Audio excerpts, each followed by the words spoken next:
Hey everybody, welcome back to THQ, your headquarters for the hard questions. My name is Michael Henry. I am your favorite clueless know-it-all host.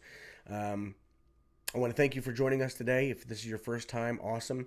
Thank you for joining you. I want you to know from the bottom of my heart, I am glad that you're here seeking knowledge.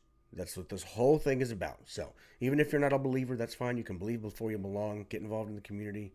Get engaged. Let's help each other out in figuring out what this whole spinning rock is all about, right? Obviously, easiest way to support the channel: like, share, subscribe, tell your friends, and be on the lookout for links somewhere. Maybe not in this video, but in upcoming videos. Links to merch and donation sites and all this kind of stuff. So, as we move on past that, we're going to get into the topic du jour. Today's topic I'm going to tackle is objective morality. Does it exist, and why? I will say one of two things. Okay, either morality is purely subjective, which is one of the more frightening things I've ever heard another human being say about their fellow man, or we do have an objective morality, but it is not the source of it is not God. Now, I contend that we do have an objective morality written in our DNA, right? And I am of the school, obviously being a Christian, that it is the Almighty God that puts that coding in us, right? As we are made in His image, and His image is the standard of goodness. It only stands to reason that we would have that internal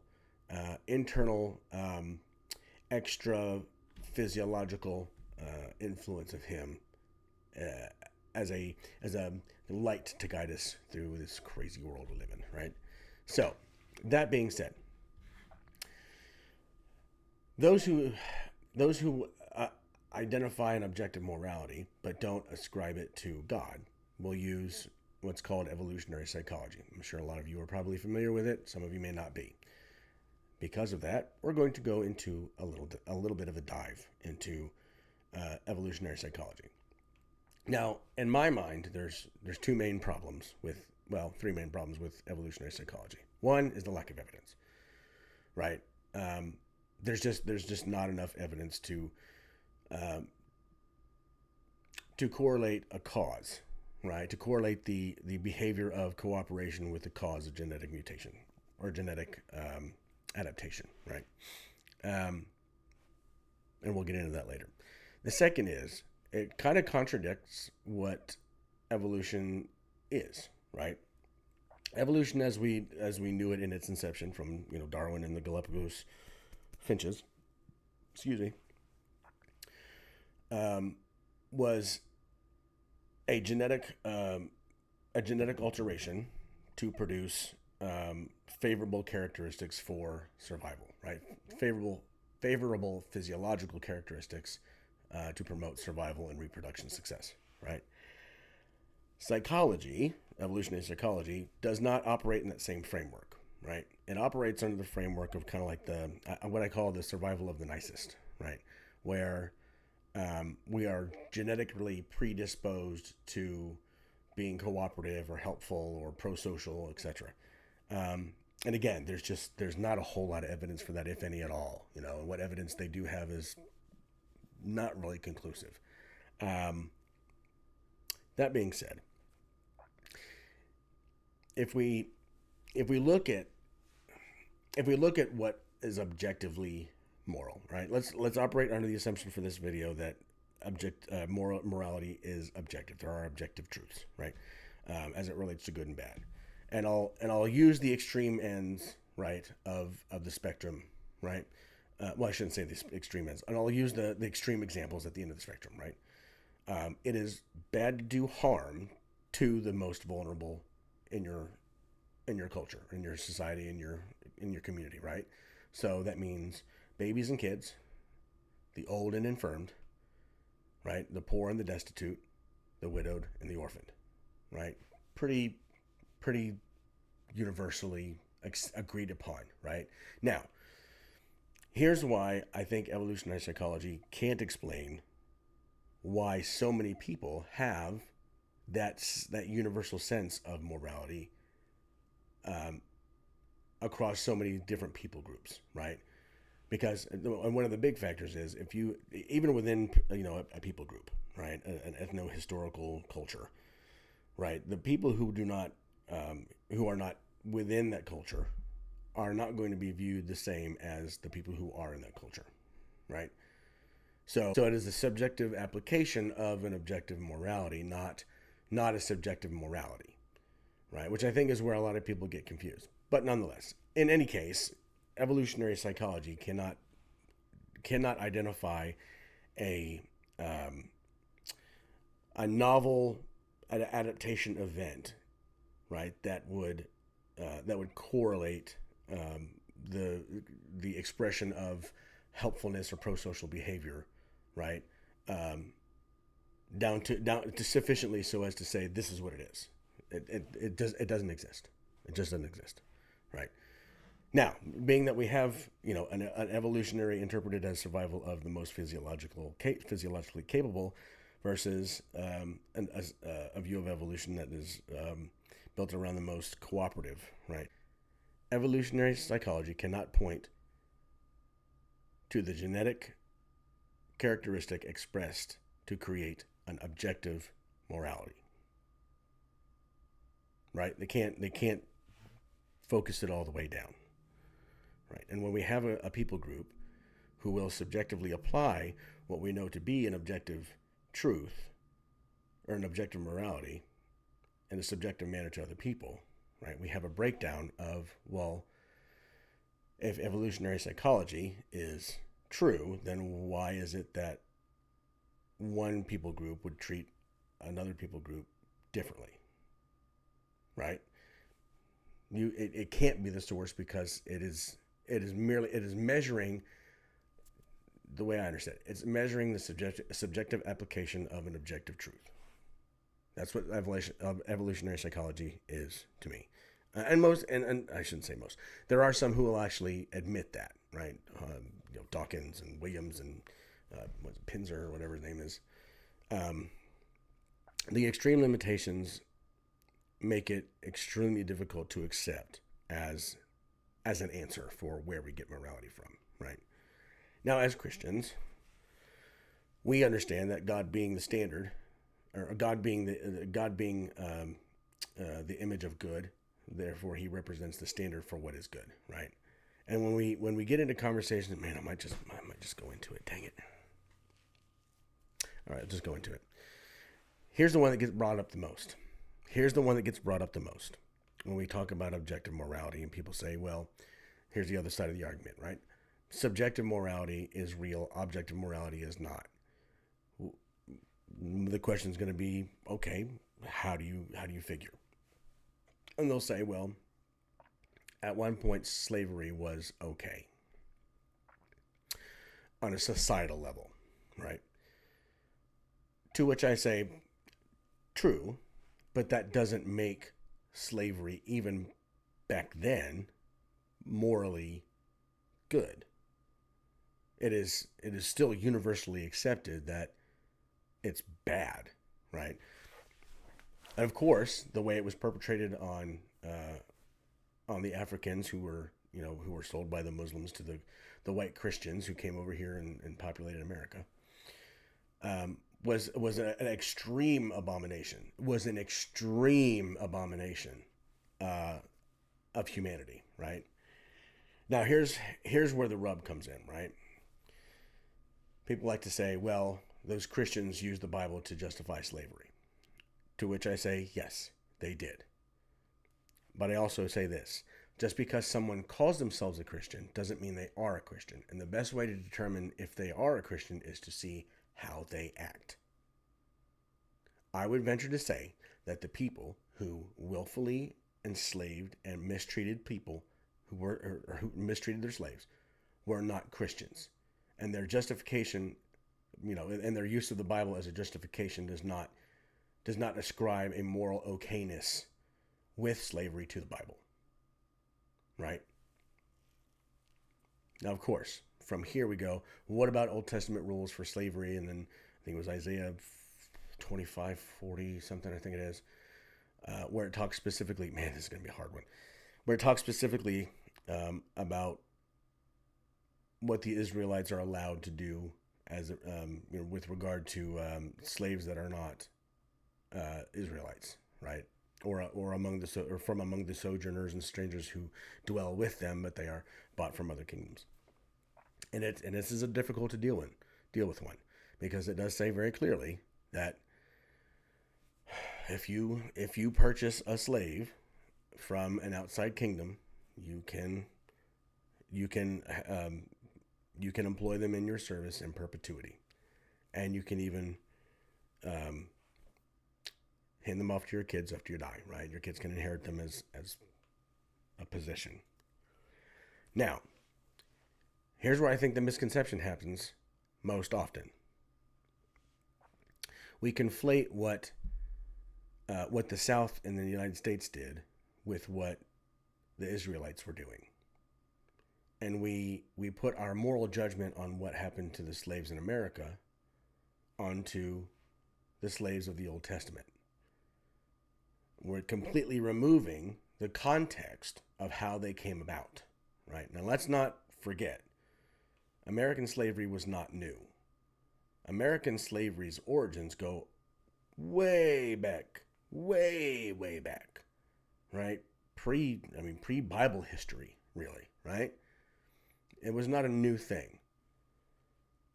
It was certainly an evil thing, and it devolved from a form of debt servitude, in most instances, to basically just purchasing a machine is what they were doing, right? Now, in context of the Old Testament, right? Now, what I'm saying is, okay, the justification of slavery by Christians, right, by using the Bible in the 1700s, 1800s, tragically wrong. And I would contend that the people who used the Bible to justify that slavery and their treatment of their slaves they were not Christians. They were not men or people of God. They weren't. Right? They weren't. Okay? I'll start by saying that, so that we can separate it completely from the context of the Old Testament, right? Because it is very clear. It is made very clear through Deuteronomical and Levitical law, in the law of Moses, that slaves are not to be treated as property. They're to be treated as people. Now, they can be considered property, like I think it's an Isaiah verse I gave you, 25:42 through 6ish or whatever. They can be considered as property, but they are not to be treated as property, right? And it says very clearly all throughout the Deuteronomical and Levitical law, right? You cannot abuse a slave. If you do abuse a slave, there will be a fine that you pay. If you kill a slave unjustly, you will die. The penalty is death, right? They were instructed to incorporate them into their homes. The Israelites were instructed to give them the necessary resources to make sure that they could get their work on a daily basis done. They had the sustenance to fuel them so they could get the work done. They had the tools available. They had the space to sleep, right? They were allowed to be integrated into the festivals, right, of the Jewish people, like the Passover, like the most important one ever, right? They were allowed to be at these events and participate in Israelite culture, not as a servant, but as an individual human being who was amongst other human beings whom God had chosen, right? It was very expressly written that slaves were not to be treated as cattle. They were to be treated as human beings, right? The reason we know that, or the reason, in my mind, the reason God said that is because He did indeed in Genesis say that He made us in His image. We are an image of Him.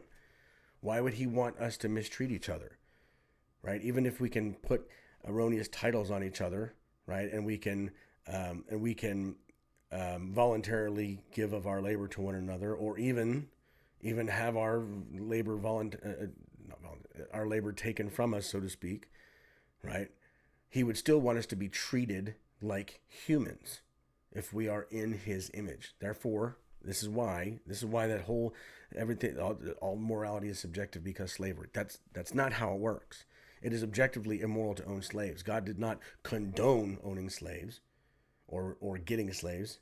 All right, he put very tight restrictions on how it was supposed to be handled, right? Whether or not it could be in perpetuity based on individual circumstances, whether or not a slave could indeed voluntarily stay in perpetuity in the service of that family, right? This wasn't go beat them up. This wasn't about go beat them up and kill them. It was never about that. And the people that perverted the Old Testament, right, and left the parts of the Old Testament out that talked about the exodus of Israelite slaves, right? They would take that out of the Bible that they would give to the slaves in America, right, as a means to crush their hope. That's not Christian. And ascribing that kind of motive to Christians because somebody misinterpreted the Old Testament is disingenuous at the very, I guess at its best it's disingenuous. At its worst it's propaganda. It's just not true. It's just not true. Right? And we as humans, as individuals, have to do a better job of finding the truth. Finding the truth. Because it does exist. But we can't allow people to tell us what they think truth is and then just take it at face value. We have to go searching. And when you search for this stuff, and when you look, especially when you look through the Bible, it is very clear. It is very clear. Paul worked through the New Testament, all through the New Testament after Christ's resurrection, right? To subvert slavery. To subvert it. It says it in Titus and Philemon, right? You can't. And let's look at context. A group of Christians, right? First and second century A.D. aren't going to have enough political prowess or resources to take on the entire Roman Empire, which stretched from Europe all the way to Asia, I think, or something as significant as that, if I'm wrong. Right? You're not going to take on the Romans, militarily, or even politically, because you don't have enough clout, you don't have enough prowess. So what do? You subvert slavery by saying, "Hey, we're not slaves anymore." Right? Because Christ has come and did what he did and absolved us of our sins by taking the atonement for our sins. Right? There are no more slaves and masters. There are no more Jews and Gentiles. Right? We are all even in the eyes of God. We are all equal in the eyes of God because we are all his creation. So, as such, it cannot be possible for subjective morality to be the end all be all as to why people treat each other the way they treat each other. Evolutionary psychology doesn't explain it because it still has to borrow from Judeo-Christian ethic, right, to identify what is good and bad. If objective morality doesn't exist, why do we always try to protect the kids and the old people? Right? Even cross-culturally, that's usually where the most common line is. Right? Even cross-culturally, if you don't necessarily view people who are outside of your cultural as the same, if you subjectively apply your moral objective to them, right? And in most cases, I would imagine this is true. I haven't done any research on it, but I would imagine it's true that even if there is a heated rivalry between two people groups, the children and the old people are the ones that are off limits, right? They're the ones that should be off limits. So, with that, objective morality is obvious, and to me is obviously a reality. And the sooner we accept that, and the sooner we stop trying to explain why it is that subjective morality exists outside of a framework that needs an explanation for what is moral and immoral. It's just this big circle argument that never ends, right? But here's the bottom line. Here's the bottom line. In order to identify something as moral or immoral, it has to have a standard against which to be judged. It has to have a standard against which to be judged. And if there's no standard against which to judge it, then morality doesn't even exist. It's just a subjective interpretation of your preferences. And again, that's why I said in the beginning of this video, subjective morality is one of the more scary concepts that humanity has come up with. Because it gives people the opportunity to rationalize the mistreatment of their fellow human beings. It opens the door for people to rationalize the horrible treatment of their fellow human beings based on all kinds of erroneous and arbitrary identifying markers or whatever.